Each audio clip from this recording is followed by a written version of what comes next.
Si e kërkon muslimani natën e katrit? Kjo natë është nata më e bekuar.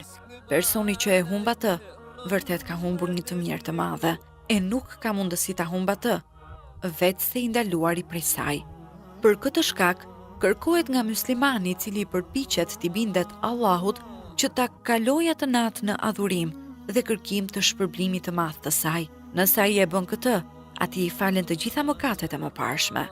I dërguari i Allahut, paqja dhe bekimet e Allahut qofshin mbi të, ka thënë: kushdo që falet në natën e Kadrit me besim dhe duke kërkuar shpërblimin, atij do t'i falen të gjitha mëkatet e mëparshme.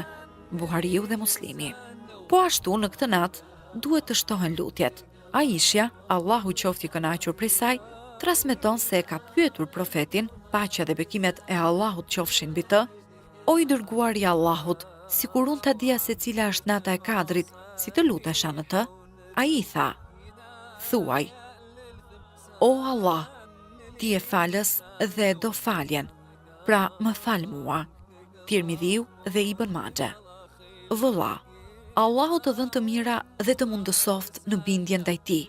E mësove tani se çfarë nate është kjo natë, kështu që ngjalle atë me adhurim dhe largim nga gruaja, nga marrëdhëniet intime, dhe urdhëro familjen tënde për këtë, shtoj adhurimet në të.